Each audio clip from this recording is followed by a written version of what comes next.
Si cogiéramos los periódicos de las últimas 2 semanas tal vez y miráramos solamente los titulares, yo diría que una de las palabras que más encontraríamos en los titulares o en la descripción de esas noticias de nuestro país es la palabra corrupción. Y es triste, pero ustedes, al igual que yo, cuando vemos noticias, podemos identificarnos con cierta cantidad de palabras que uno ya automáticamente identifica con algún escándalo de corrupción que ha habido recientemente. Por ejemplo, la palabra Odebrecht, seguramente ustedes la entienden, Reficar, ¿cierto? Saludcop. Esta semana 12 policías tienen que rendir cuentas por líos de corrupción, 14 órdenes de captura están vigentes contra ellos porque los acusan de tráfico de estupefacientes, de prevaricato por omisión y de concierto para delinquir. La Fiscalía está haciendo investigaciones por corrupción en las regiones, dice que apunta a 1.65 billones de pesos el nivel de corrupción en las regiones. El secretario de Seguridad de Medellín, al parecer, utilizaba su cargo para proteger a cambio de sobornos a miembros de bandas criminales. Y yo diría que el colmo de la corrupción se vio en que la persona encargada, el fiscal anticorrupción, o sea, la persona encargada de cuidar que los funcionarios públicos no estén en corrupción, la persona que cuida la corrupción, pues fue detenida por corrupción. Y la suma que este hombre estaba pidiendo por callar, por favorecer a un gobernador, se dice que era una suma de un millón de dólares. Estaba pidiendo este hombre. Cuando uno comienza a leer las noticias, inclusive su esposa en algún momento fue detenida sacando droga del país y no se sabe cómo, pero de alguna manera terminaron echándole la culpa, algo así como a la abuelita muerta. Y suena chistoso si no fuera nuestra realidad. Y dice uno, bajo esa realidad, bajo esa perspectiva, qué tristeza el país en el que estamos y qué tristeza saber que esos funcionarios, no todo el sistema, puedo decir yo, y debemos cuidarnos de afirmarlo, son corruptos, no todos los políticos, pero mucho del sistema corrupto, qué tristeza saber que está siendo pagado por nuestros impuestos.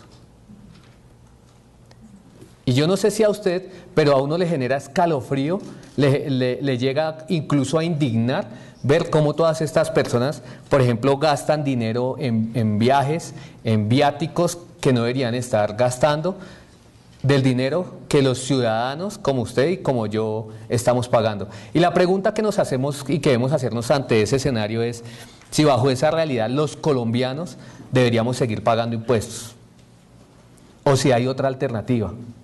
Y aún más allá, si usted y yo, como creyentes, partiendo de esa base que somos personas que servimos a Cristo, que hemos sido redimidos por Él, debemos pagar impuestos ante un gobierno como el que les acabo de escribir.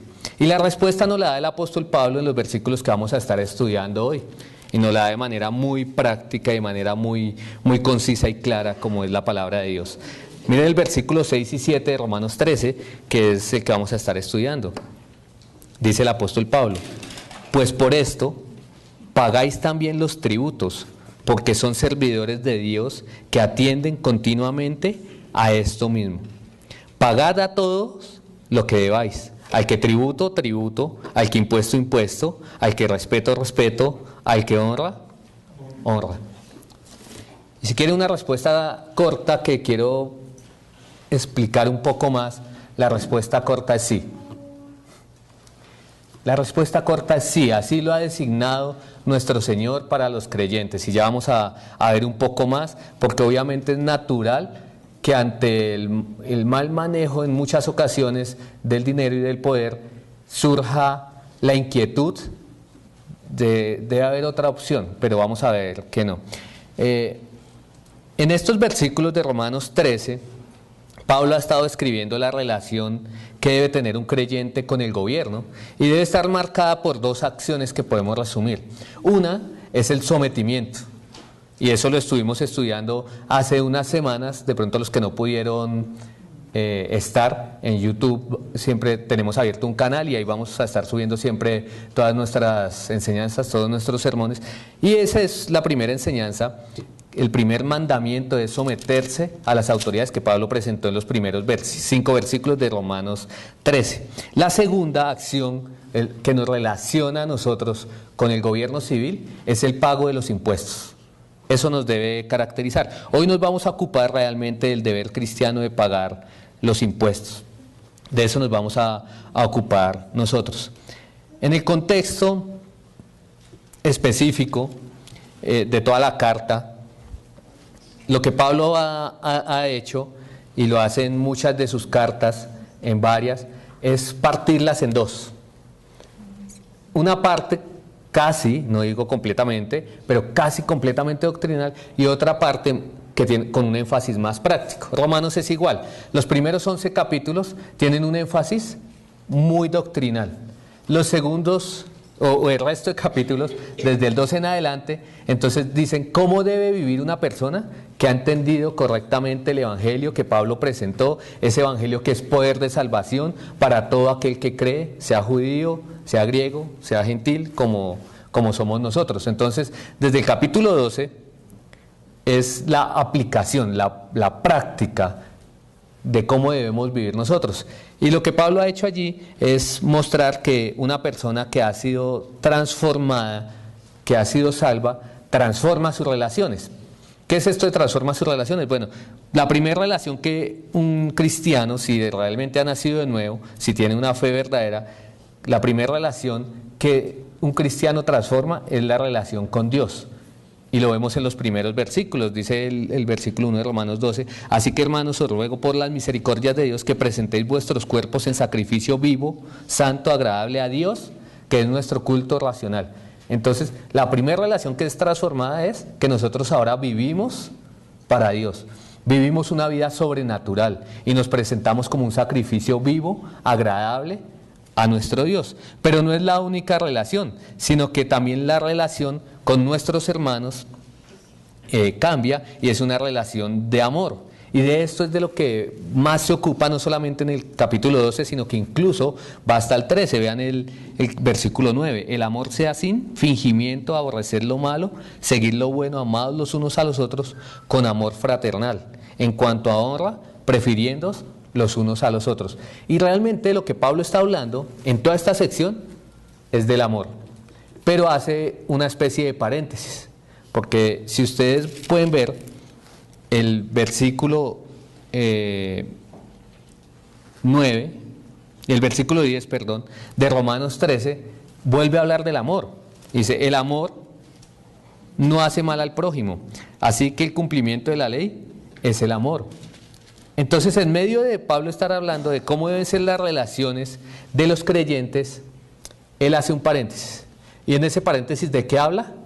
De cómo son las relaciones de los creyentes, de cualquier cristiano, ¿con quién?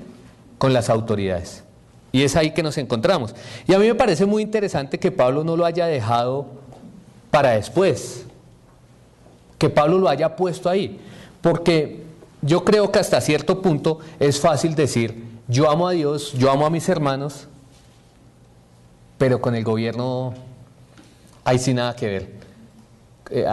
Esos señores no merecen mi respeto.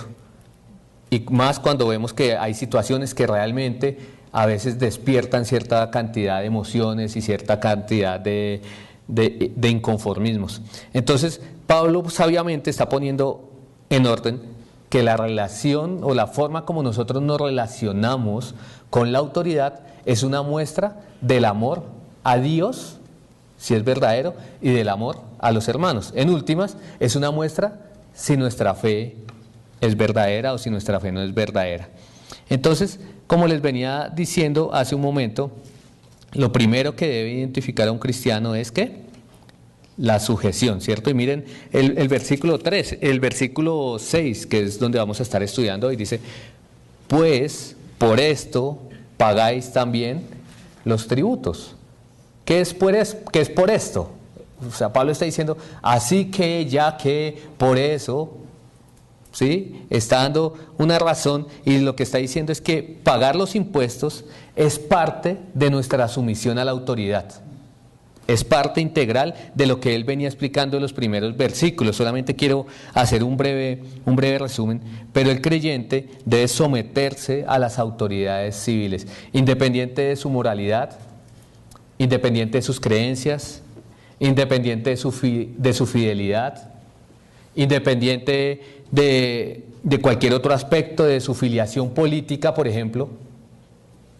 Eso no importa, el creyente debe someterse a las autoridades civiles. Claro, siempre hay un tope. ¿Y cuál es el tope? Que hay una autoridad máxima, que es Dios, y esto aplica para todas las relaciones, igual que aplica en el sometimiento de padres a hijos, de jefes y empleados, de la esposa con el sometimiento con su esposo. Siempre ese sometimiento llega hasta donde se lleva a desobedecer directamente la voluntad a Dios. Pero por lo general, lo normal es someterse a las autoridades, ¿cierto? ¿Y cuáles son esas razones que Pablo presentó? Usted y yo debemos someternos a las autoridades, primero porque el gobierno existe como voluntad, como un decreto de Dios. Miren el versículo 1. Porque no hay autoridad sino de parte de Dios. Las que hay por Dios han sido establecidas. Entonces esa es la primera razón. Segunda razón, y básica, porque si usted se resiste a obedecer a las autoridades tiene consecuencias. De modo que quien se opone a la autoridad, a lo establecido por Dios resiste. Y los que resisten acarrean condenación para sí mismo. Está hablando de consecuencias de la desobediencia a las autoridades. También porque los gobernantes son siervos de Dios para recompensar al que hace bien y para castigar al que hace lo malo. Y aún al punto que Dios les ha dado la autoridad a los gobernantes de establecer la pena de muerte, de que ellos lleven la espada de Dios. Y mire el versículo 3 y 4. Porque los magistrados no están para infundir temor al que hace el bien, sino al malo. ¿Quieres, pues, no temer la autoridad? Haz lo bueno y tendrás alabanza de ella, porque es servidor de Dios para tu bien. Pues si haces lo malo, teme, porque no en vano lleva la espada, pues es servidor de Dios, vengador para castigar al que hace lo malo. Y además, una última razón que presentaba Pablo allí, es que el gobierno debe ser obedecido por causa de la conciencia, que lo dice el versículo 5, que fue el último que estudiamos, por lo cual es necesario estarle sujetos, no solamente por razón del castigo, sino también por causa de la conciencia.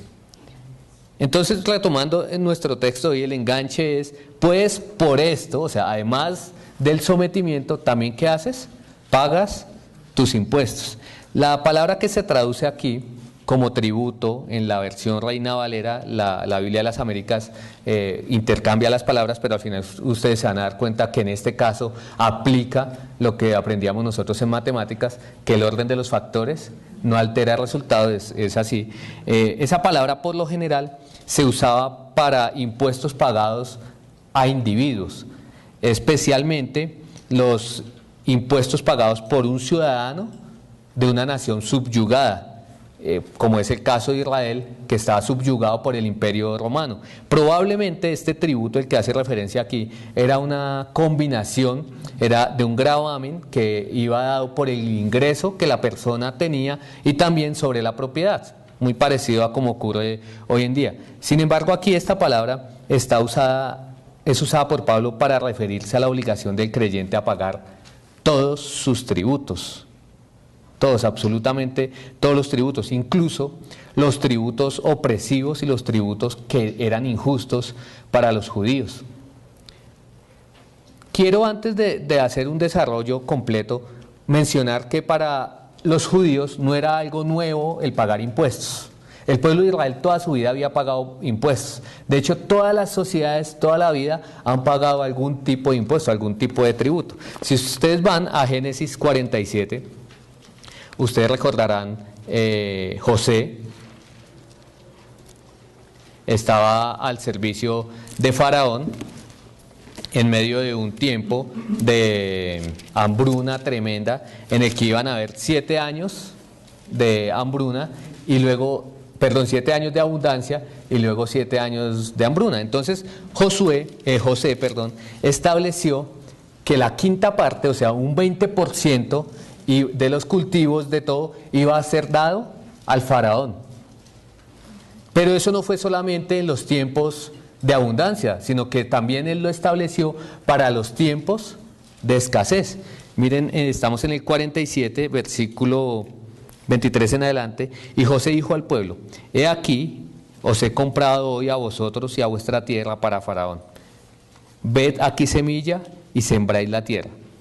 De los frutos daréis el quinto a Faraón, y las 4 partes serán vuestras para sembrar las tierras y para vuestro mantenimiento y de los que están en vuestras casas y para que coman vuestros niños. Y ellos respondieron: la vida nos has dado, hallemos gracia en ojos de nuestro Señor y sirvamos y seamos siervos de Faraón. Entonces José lo puso por ley hasta hoy sobre la tierra de Egipto, señalando para Faraón el quinto. Una quinta parte es un 20%. Y nosotros lo vemos que siempre Israel pagando aún impuestos. ¿A quién? A Faraón, que era representante de ¿quién? De Egipto, no era directamente para su pueblo. En el Nuevo Testamento inclusive, perdón, en el Antiguo Testamento inclusive, nosotros vemos al pueblo de Israel en algunas ocasiones quejándose respecto a los tributos. Ustedes recordarán que la división que se presentó entre las 10 tribus del norte y las 2 tribus del sur se dio luego de la muerte de Salomón, debido a que el pueblo empezó a clamar a Roboam que bajara la carga tributaria que su padre Salomón tenía sobre ellos. Ellos le dijeron: tu padre agravó nuestro yugo, mas ahora disminuye tú algo de la servidumbre de tu padre y el yugo pesado que puso sobre nosotros, y te serviremos. ¿Y qué hizo Roboam? Escuchó a los jóvenes y dijo: pues ahora, contrario a eso, les voy a dar más duro, les voy a poner más impuestos.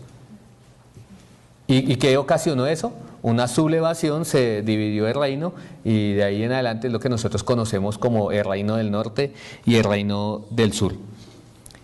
Entonces nosotros vemos una y otra vez Israel siempre tuvo que pagar algo de impuestos. En el Antiguo Testamento, si nosotros sistematizamos el total de los impuestos que pagaba un judío, llegaba aproximadamente al 24%. Aproximadamente al 24% de lo que ellos pagaban. Y fue Dios mismo el que estableció estos impuestos para Israel. El tiempo no nos da, de pronto voy a mencionar los versículos en los que se establecen algunos de esos impuestos. Por ejemplo, son 6 en total. El primero de ellos era un diezmo que era conocido como el diezmo de los levitas. Está en Levíticos 27:30 y en Números 18, el 21 al 24. Ese era un diezmo que literalmente era el 10% y era destinado al gobierno, puesto que los levitas no solamente servían en funciones religiosas, sino que ellos también eran los que gobernaban el pueblo. Entonces este diezmo, este primer impuesto, iba dirigido para el sistema del gobierno. Había otro diezmo que era un diezmo anual, que era para las festividades. Ese diezmo era para la vida nacional y está en Deuteronomio 12, del 10 al 19. En ese contexto de este diezmo anual, de estas festividades, es que aparece la acusación que el Señor hace por medio de Malaquías cuando les dice: ustedes me han robado. ¿Y cómo robaron a Dios? Porque no pagaban sus diezmos. Y entonces viene la promesa que Dios hace a Israel y que les dice: traigan completos sus diezmos al alfolí y va a haber bendición. Recuerden que en el pacto antiguo era un pacto de obediencia y bendición, desobediencia y castigo, y eso es lo que nosotros encontramos. Entonces ahí van 2 componentes. Un tercero era un diezmo trianual, que realmente se llamaba diezmo, pero no era diezmo porque era el 3.33% anual y iba destinado a los huérfanos y a las viudas. Y lo encontramos en Deuteronomio 14:29, tiene un componente más social, este diezmo. Había otro que es para el sostenimiento del tabernáculo y del templo, que en las escrituras se llamaba la ofrenda a Jehová. Debían pagarlo todos los hombres mayores de 20 años, ellos debían pagar medio ciclo cada año. Y hay dos más que podemos incluirlo dentro de los impuestos que tenía que ver con la tierra.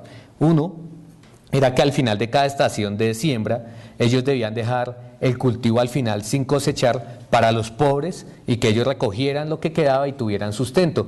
Pero además el otro, cada séptimo año la tierra se dejaba descansar y lo que la tierra produjera de manera espontánea también se dejaba para el alimento de los pobres e incluso para el alimento del ganado. Entonces la cantidad total de esos 6 impuestos combinados llegan más o menos a un 24%. Entonces Israel siempre tuvo impuestos que pagar, siempre tuvo impuestos que pagar. En el Nuevo Testamento la situación para Israel era un poco diferente porque venía en dominios sucesivos de otros imperios. Primero fue Grecia y ahora el imperio, en el contexto del Nuevo Testamento, es el Imperio Romano. El Imperio Romano no era el típico imperio que iba y para conquistar una nación lo que hacía era exterminar con todo. Ese no era el método del Imperio Romano. El método del Imperio Romano era que les permitía ciertas libertades a los pueblos que estaban bajo su dominio. Dentro de eso les permitía libertades religiosas, por eso les permitía practicar el judaísmo y les permitía inclusive tener impuestos de tipo religioso. En ese contexto es que precisamente al Señor Jesús, ustedes recuerdan, en Mateo 17 aparecen unos cobradores en Cafarnaúm pidiéndole a Jesús que pagara un impuesto. Acompáñenme allí y vamos juntos a mirarlo. Porque de ahí el Señor Jesús deja una gran enseñanza también que es completamente concordante con la enseñanza del apóstol Pablo en Romanos 13. Entonces esos cobradores pidieron a Jesús el pago y ¿qué hizo Jesús? Pagó sin objeción alguna. Miren el Mateo 17, versículo 24. Cuando llegaron a Cafarnaúm, vinieron a Pedro los que cobraban las 2 dracmas y le dijeron: ¿vuestro maestro no paga las 2 dracmas? Él dijo: sí. Y al entrar en la casa, Jesús le habló primero diciendo: ¿qué te parece, Simón? Los reyes de la tierra, ¿de quiénes cobran los tributos y los impuestos? ¿De sus hijos o de los extraños? Pedro le respondió: de los extraños.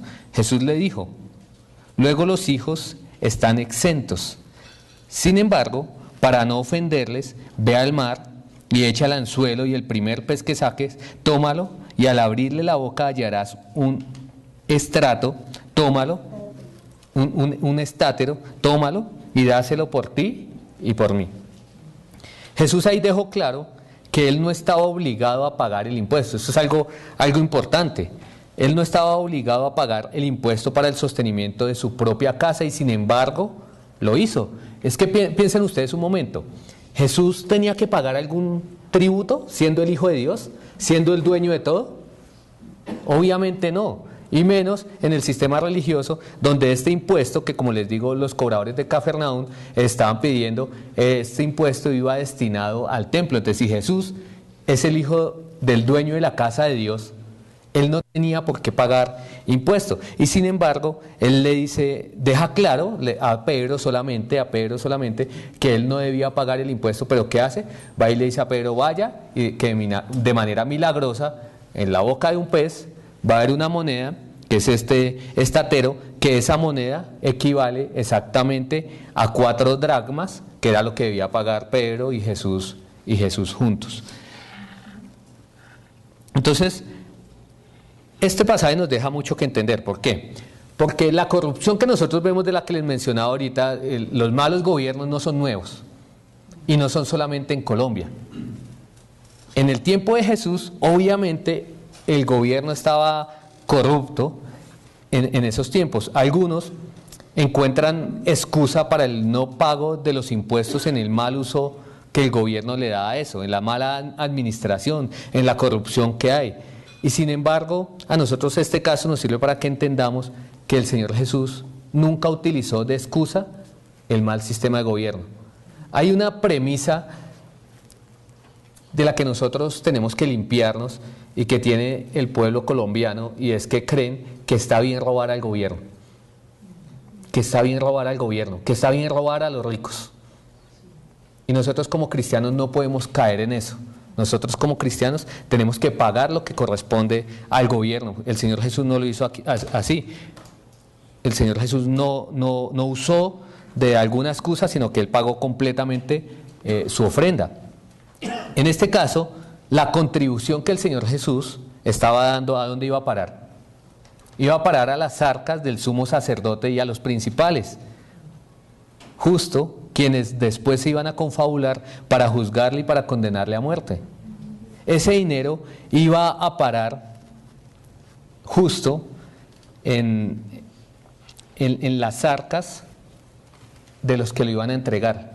El sistema era tan corrupto que en 2 ocasiones el Señor Jesús limpió el templo, acusando de la corrupción que había en todo el sistema sacrificial. Una de ellas la encontramos en Juan 2, 14 al 16, y la otra en Mateo 21, 2 y 13. Son 2 ocasiones diferentes en las que Él saca a los cambistas, a los vendedores, saca todos los sacrificios, porque todo esto se había vuelto un negocio corrupto. E incluso de ese mismo tesoro que iba a dar a los sacerdotes, que iba al que iban a dar el impuesto del Señor Jesús y de Pedro, fue de donde se sacó el soborno de 30 monedas que le dieron a Judas para que entregara al Señor Jesús. ¿Y ustedes creen que el Señor Jesús no sabía eso? Lo sabía. Y sin embargo, no utilizó esto para evadir su responsabilidad civil. Él, siendo el Hijo de Dios, era un ciudadano, y como ciudadano vivió dentro de la ley. Igual nosotros somos ciudadanos, no de este mundo. Nuestra ciudadanía no está acá, nuestra ciudadanía está en los cielos, pero mientras estemos acá debemos vivir como ciudadanos, y como ciudadanos que pagan completamente. Hay una aplicación que veía de este pasaje de Mateo, de cómo el Hijo de Dios no debía pagar los impuestos, que creo que es muy aplicable a nosotros hoy en día. Nosotros hoy en día, como hijos de Dios, no tenemos ninguna obligación en cuanto a cuantía de dar un dinero específico para la obra de Dios. Así como el Hijo de Dios, Jesús, no tenía una obligación, y lo dejó claro, nosotros tampoco tenemos una obligación de dar una cuantía específica. En el Nuevo Testamento, la ofrenda que damos nosotros, y en eso lo podremos explicar en un sermón más amplio, está regulada, podríamos decir, por 2 principios. Uno de ellos lo encontramos en 1 Corintios 16, 2. Cada primer día de la semana, cada uno de vosotros ponga aparte algo que, según haya prosperado. Según haya prosperado. Ese es uno de los 2 principios que encontramos en el Nuevo Testamento. Y el segundo lo encontramos en 2 Corintios 9, 7.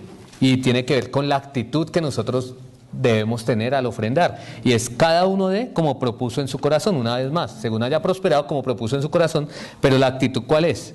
No con tristeza ni por necesidad, porque Dios ama al dador alegre. Entonces, esta fue una ocasión. Hay otra ocasión en el Nuevo Testamento que nosotros también encontramos, en la que Jesús nos enseña la forma práctica y la necesidad y la obligación que nosotros tenemos de pagar los impuestos. Eso lo encontramos en Mateo 22, versículo 15.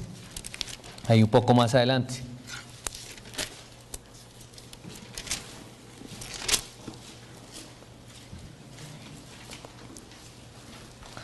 Y esta también es una ocasión en la que incluso lo que está pasando acá es que se unieron los fariseos y los herodianos para conspirar contra el Señor Jesús. Ellos querían juzgarlo y querían matarlo, y pusieron a prueba al Señor Jesús por medio de los impuestos, haciéndole unas preguntas. Miren el versículo 15. Entonces se fueron los fariseos y consultaron cómo sorprenderle en alguna palabra. Y le enviaron los discípulos de ellos con los herodianos diciendo: Maestro, sabemos que eres amante de la verdad y que enseñas con verdad el camino de Dios y que no te cuidas de nadie, porque no miras la apariencia de los hombres. La pregunta: dinos pues, ¿Qué te parece? ¿Es lícito dar tributo a César o no? Los fariseos eran un grupo religioso nacionalista extremo.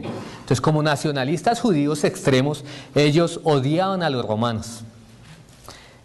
Ellos no concebían, cualquier fariseo no concebía que su dinero fuera a parar a una nación que los tenía oprimidos. Los herodianos, por el contrario, eran vendidos al sistema romano y por eso eran odiados por los judíos. ¿Qué tenían en común los herodianos y los fariseos? Nada, solamente una cosa: se sentían amenazados por Jesús y querían matarlo. Entonces, por eso fue que a los fariseos se les ocurrió aliarse aún con sus opositores.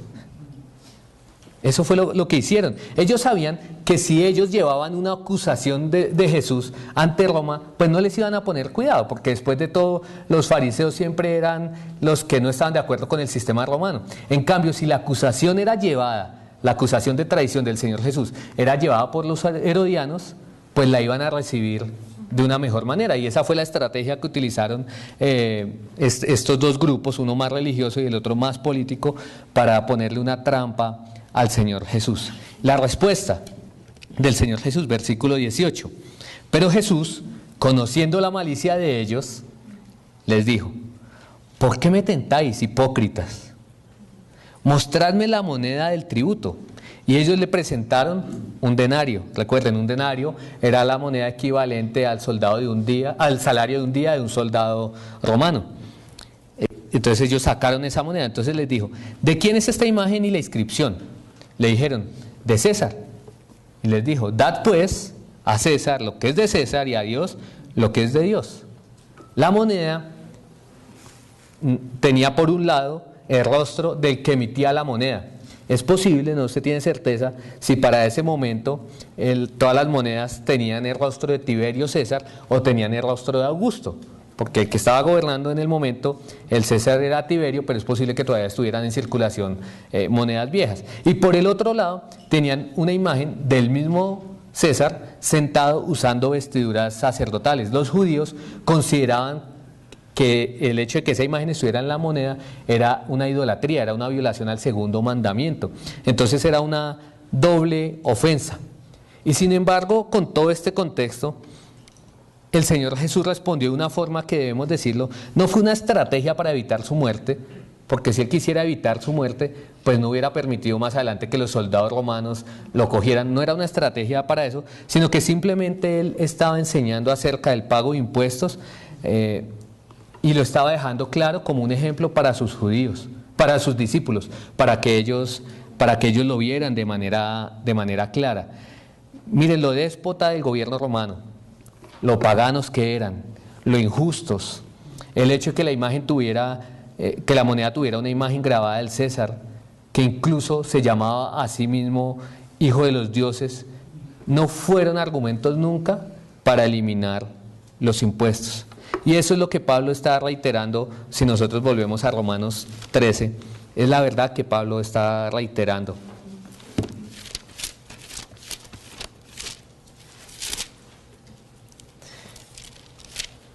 ¿Y cuál es el propósito? ¿O por qué nosotros debemos pagar los impuestos? Entonces, ya dejando claro, y de hecho mire que el versículo 6 dice: pues por esto pagáis también los tributos. No dice por esto deben pagar, sino es lo normal. O sea, por esto ustedes pagan, ya lo hacen, es lo normal.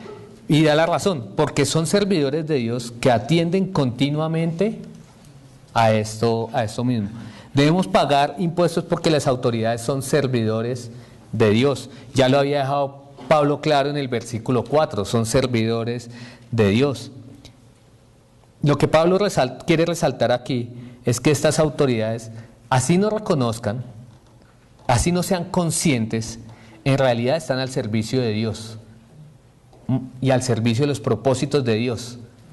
Piense usted cualquier gobernante, cualquier presidente, cualquier cargo de autoridad, aunque esa persona sea el más blasfemo, esa persona está al servicio de los propósitos de Dios, aunque no se dé cuenta, y un día va a tener que rendir cuentas ante Dios por cómo llevó su servicio.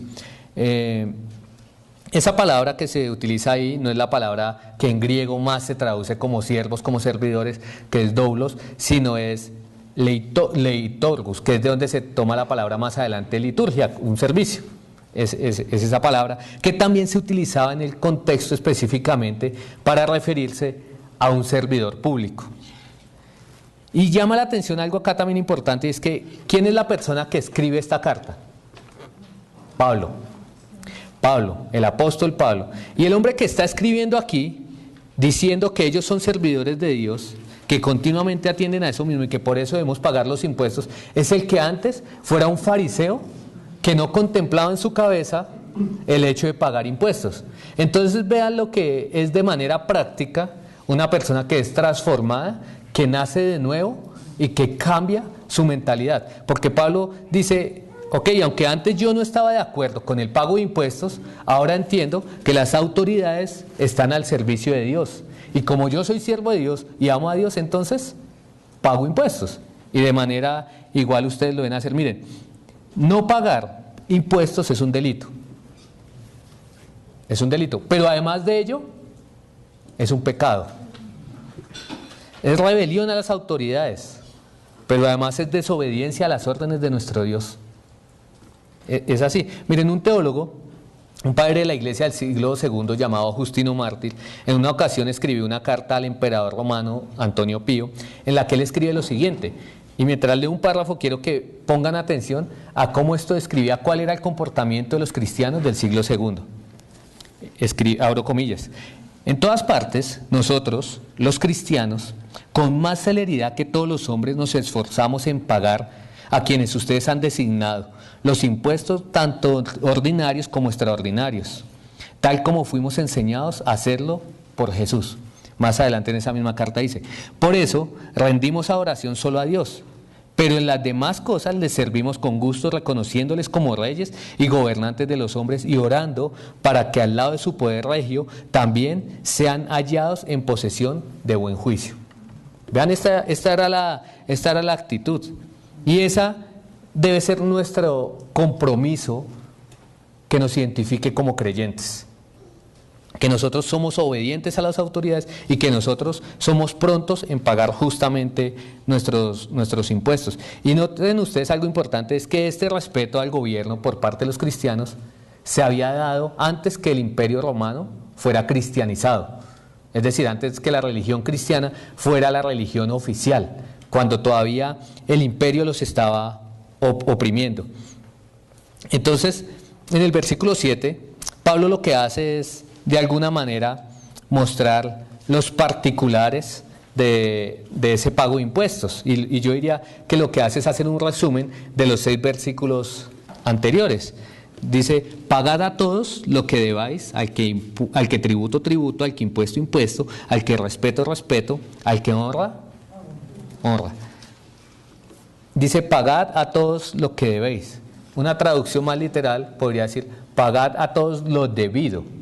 Obviamente, aquí no está hablando de todas las deudas, aunque debemos pagar todas las deudas, pero no está hablando de todas las deudas, sino está hablando que nuestros impuestos son una deuda. Por eso debemos pagarla. Nuestros impuestos no son una ofrenda. Nuestros impuestos no son una buena voluntad. Nuestros impuestos son una obligación. No es opcional. No es opcional que usted pague o no pague un impuesto. Y dice allí, al que tributo, tributo, es probable que en esa parte se refiriera a la combinación del impuesto al ingreso y el impuesto a la propiedad, del que hablaba hace un momento, que se pagaba a gobernantes extranjeros, pero cuando dice impuesto más adelante, ese es posible que haga referencia al impuesto que cobraba, por ejemplo, Mateo, que era un impuesto en las carreteras. Todas las mercancías que pasaban debían pagar una especie de arancel, debían pagarlo.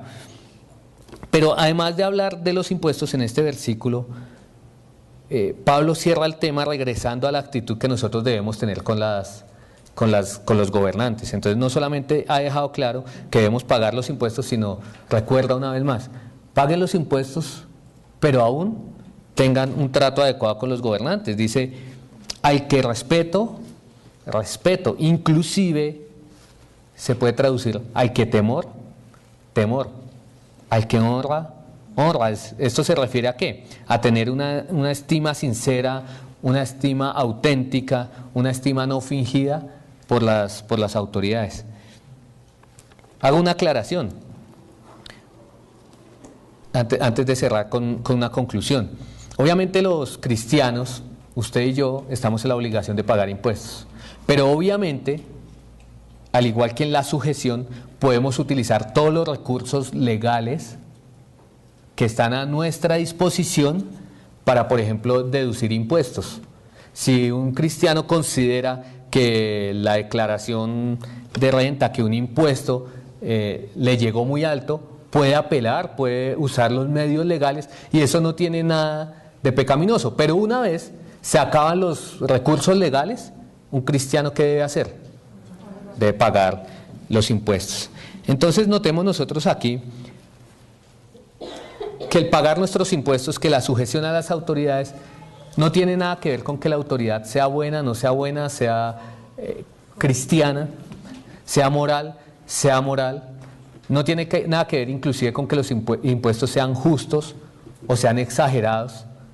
Eso es una discusión aparte, puede que sí, puede que no la vamos a dar desde este púlpito, pero nos corresponde pagar los impuestos y ese pago de impuestos, más que ver con la persona que está en autoridad, tiene que ver es con Dios. Esa obediencia tiene que ver es con nuestro Dios. Entonces Dios quiere que nosotros, aunque no pertenecemos a este mundo, nos sujetemos a las autoridades de este mundo. Y entonces por eso lo hacemos. ¿Y lo hacemos cómo? Gustosamente. Dios quiere que nosotros paguemos justamente nuestros impuestos y que los hagamos de acuerdo a como lo dicta las autoridades que están aquí gobernando. ¿Cómo está usted con sus impuestos? A veces es fácil cuando nosotros hablamos de corrupción fijarnos en los titulares, en lo que hacen los hombres que manejan millones de pesos y de dólares y criticarlos. Pero yo preguntaría en una aplicación práctica, ¿cómo está usted con sus impuestos? ¿Es usted de los que cuando va a comprar algo, digamos un electrodoméstico, le dicen, con IVA vale esto, sin factura vale menos? ¿Cómo lo quiere? Ah, bueno, démelo sin factura. Cuando usted está haciendo eso, ¿qué está haciendo? Está no pagando el IVA y entonces el comerciante tampoco está pagando el IVA. ¿Le sale más caro? Claro, sí, sale más caro, pero es una forma de pagar impuestos. Incluso las declaraciones que algunas personas pagan de acuerdo al nivel de ingresos, estas declaraciones, el Estado parte inicialmente de la información que usted le presenta. Y en esa información la gente encuentra un montón de medios para adulterarla. Por ejemplo, pasar propiedades a nombre de otra persona para mostrar que no tiene tanto, ¿cierto?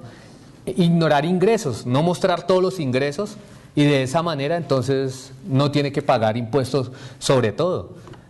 Entonces vuelvo y les digo, claro, hay medios legales establecidos por la misma ley. Por ejemplo, si usted un día quiere pedir a la iglesia, una vez esté constituida, un certificado de sus ofrendas, la iglesia se los pide y eso se deduce una parte, hasta un tope en sus impuestos. Es parte de lo establecido por la ley y si ustedes quieren hacerlo y sienten libertad en hacerlo, pueden hacerlo. Pero mire usted, ¿cuál es su actitud ante los impuestos? Si usted quiere poner un negocio, un pequeño negocio también paga impuestos, ¿sí? Entonces, esto es algo que debemos llevar a la práctica y que mira si nuestro corazón está en obedecer a Dios, independiente de que eso nos cueste. Obviamente es más dinero, obviamente significa que nuestras finanzas van de una forma diferente, pero no se trata de eso. Realmente de lo que se trata es que es la voluntad del Señor y es que si nosotros nos estamos presentando a Dios como sacrificio vivo, como sacrificio santo, como sacrificio agradable, que ese es nuestro culto racional, entonces obedecemos a Dios en el trato con las autoridades y entonces obedecemos a Dios en el pago de nuestros tributos y de nuestros impuestos. Entonces que sea el Espíritu Santo obrando en nuestros corazones para que cambiemos lo que debamos cambiar y actuemos de manera acorde al Señor que nos tomó por siervos.